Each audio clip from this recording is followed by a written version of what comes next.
Hai guys. Hai. Hai. Hai. Gimana guys kabar kalian semua?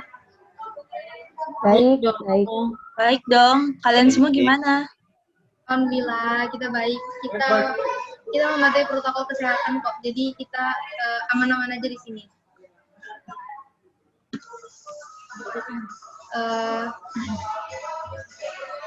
By the way, gue mau ngucapin terima kasih dulu nih untuk kalian semua yang udah nyempetin waktu buat hadir, baik offline maupun online, untuk diskusi mengenai review materi perusahaan dan strategi pemasaran.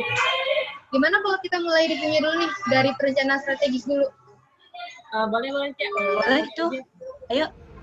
Jadi dari data yang diperoleh, suatu perusahaan itu memiliki sebuah rencana untuk membina arah perusahaan menjadi terarah kepada tujuannya sesuai visi misi perusahaan. Oleh karenanya, perusahaan membuat perencanaan strategis untuk mempermudah proses perjalanannya.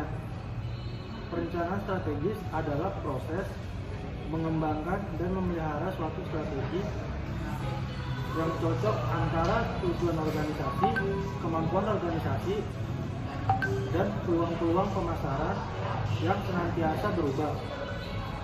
Rencana strategis memberi tempat untuk mencatat misi, visi, dan nilai-nilai tujuan jangka panjang serta rencana tindakan yang akan perusahaan gunakan untuk mencapainya. Seluruh rencana didasari pada fokus masa depan. Dengan begitu, perusahaan dapat menerapkan cara untuk menghadapi peluang dan tantangan. Rencana strategis juga digunakan untuk menilai serta menyesuaikan arah perusahaan dalam menanggapi perubahan lingkungan bisnis. Oke, thank you.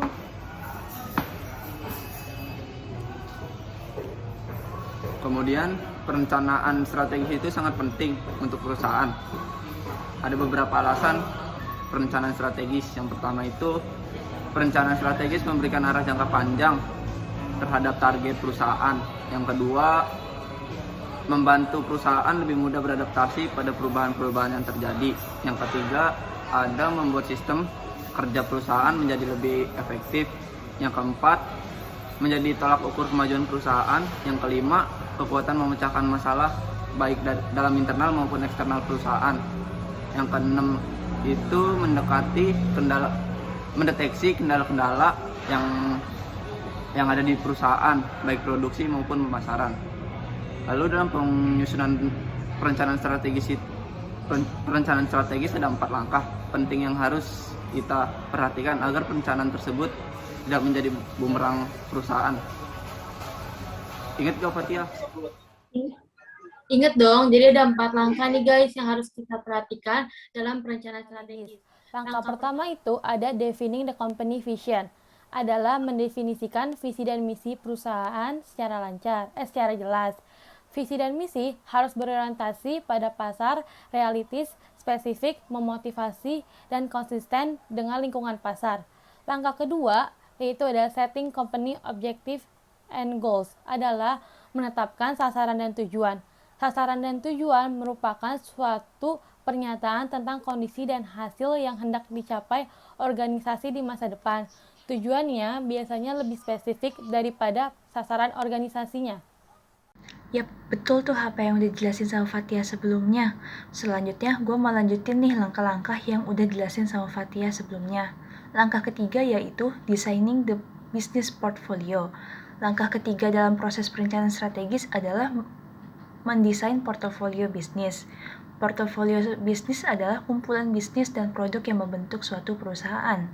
Portofolio bisnis yang terbaik adalah yang paling sesuai dengan kekuatan dan kelemahan perusahaan terhadap peluang yang ada di lingkungan. Untuk mendesain portofolio bisnis, maka bisnis harus menganalisis portofolio bisnisnya saat ini dan memutuskan bisnis mana yang harus menerima lebih banyak, lebih sedikit, atau tanpa investasi, dan mengembangkan strategi pertumbuhan untuk menambahkan produk atau bisnis baru ke dalam portofolio. Langkah keempat atau yang terakhir yaitu planning, marketing, and the other functional strategies. Hubungan pemasaran dengan fungsi bisnis lainnya sering disalahpahami karena pemasaran saja tidak dapat menghasilkan nilai yang lebih tinggi bagi konsumen. Semua departemen perusahaan harus bekerja sama lebih tinggi bagi konsumen. Semua departemen perusahaan harus bekerja sama untuk mencapai hal ini. Setiap departemen adalah penghubung dalam rantai nilai atau alat utama untuk mengidentifikasi cara menciptakan nilai bagi pelanggan. Karena rantai nilai perusahaan hanya sekuat mata rantai terlemah. Pemasar ditantang untuk menemukan cara agar semua departemen memikirkan pelanggan. Gue tahu tuh, jadi bagi perusahaan pemasaran merupakan salah satu kegiatan pokok yang dilakukan dalam upaya untuk mempertahankan kelangsungan hidupnya untuk berkembang dan mendapatkan laba. Karena itu pemasaran memegang peranan penting dalam perencanaan strategi, sebab peran pemasaran dalam perusahaan berkaitan dengan jenjang manajernya, yakni jenjang korporat, jenjang unit bisnis, strategi, dan jenjang operasional atau fungsional.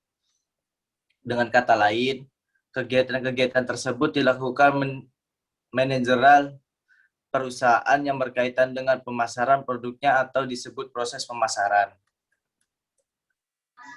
So, lanjut. Bener banget, Nu. Nah, kalian tahu nggak bagaimana peran pemasaran bermanfaat bagi perencanaan strategis?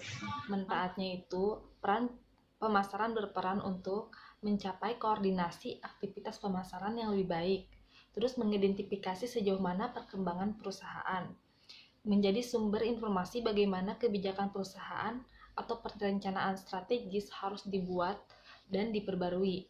Yang terakhir, menjadi acuan agar manajer bergerak dan berpikir ke arah yang lebih sistematis. Lalu, proses pemasaran yang tadi disebutin sama Ilham memiliki 5 rangkaian proses. Salah satunya saya bahas yang pertama adalah analisis peluang pemasaran. Proses ini dapat dilakukan dengan cara melakukan analisis lingkungan untuk memenuhi faktor weakness atau kelemahan dan faktor kekuatan dari lingkungan internal perusahaan. Contohnya seperti mengamati kebutuhan yang banyak diperlukan oleh konsumen.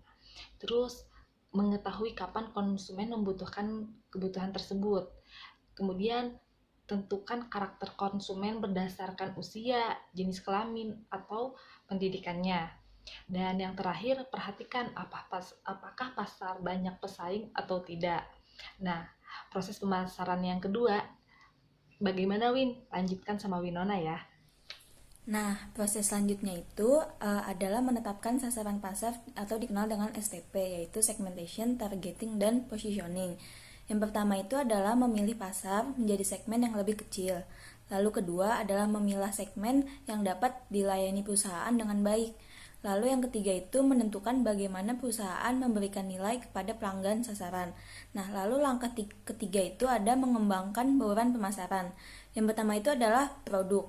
Produk adalah sebuah barang yang akan diterima oleh seorang konsumen setelah dia melakukan pembelian.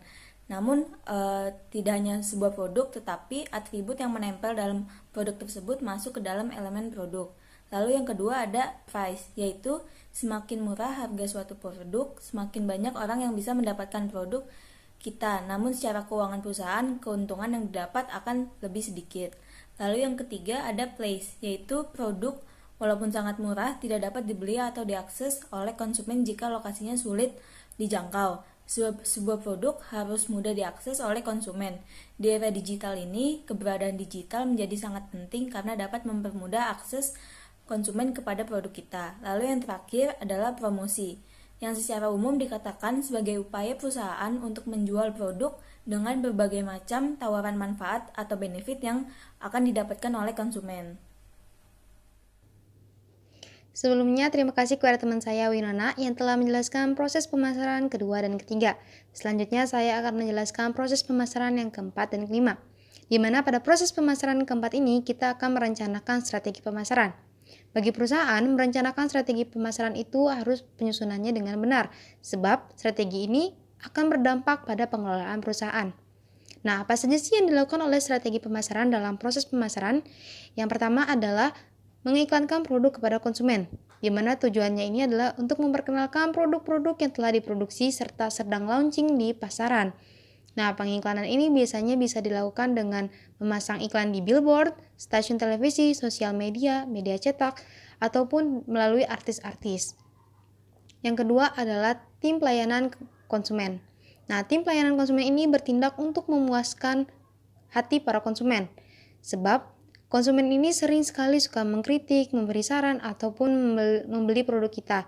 Nah, tim pelayanan ini harus dibimbing dengan cara yang ikhlas agar mereka mau dengan hati-hati melayani para konsumennya. Tentunya ini akan berdampak pada citra nama baiknya perusahaan. Yang ketiga adalah mengadakan promo, bazar, dan pameran. Nah, ini adalah salah satu trik lain dari pengiklanan. Yang terakhir, menawarkan garansi produk, di mana ketika kita melakukan penawaran garansi untuk konsumen, maka kita sedang menggait kepercayaan konsumen. Sebab dengan menawarkan garansi, perusahaan berani untuk bertanggung jawab terhadap kelalaian serta kecacatan produk di masa yang mendatang.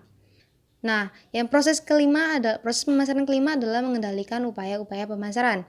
Untuk menentukan strategi yang tepat serta menjadikannya tindakan perusahaan, maka perusahaan itu perlu melakukan analisis perencanaan, implementasi, pemasaran, serta pengendalian terlebih dahulu, agar kita tahu strategi yang tepat dari hasil riset-riset yang telah dilakukan yang mana, sebab ini menyangkut tentang nama baik, pengelolaan, dan kinerjanya perusahaan.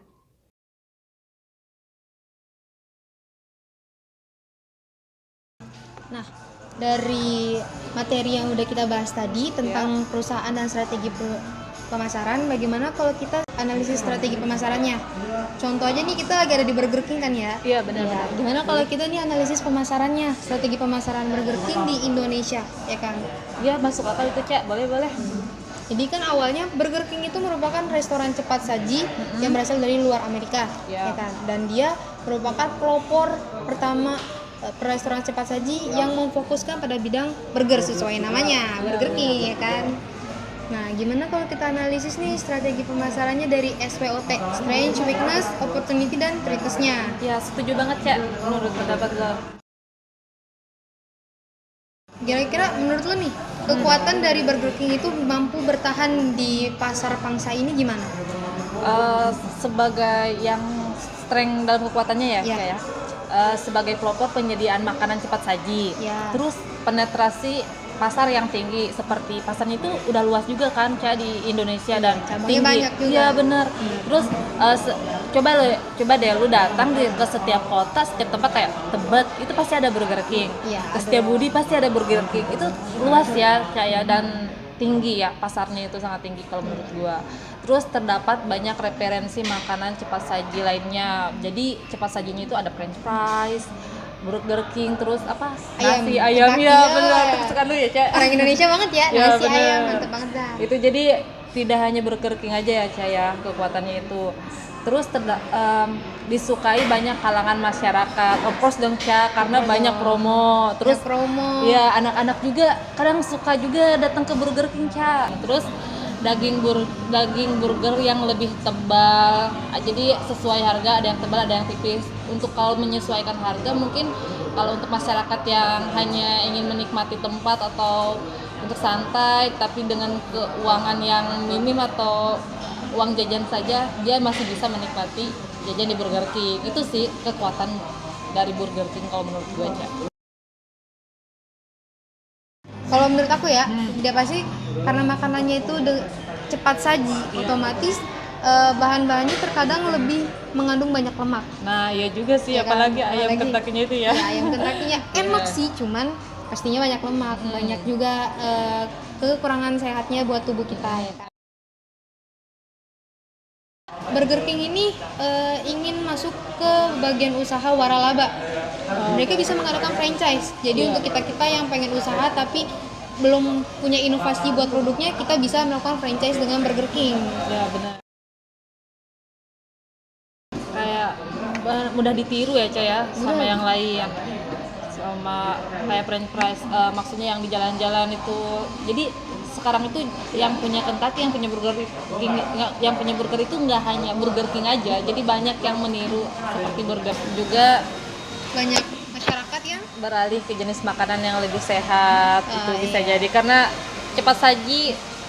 Takut juga sih kalau orang mengkonsumsi setiap minggu atau setiap hari makan yang cepat saji aja.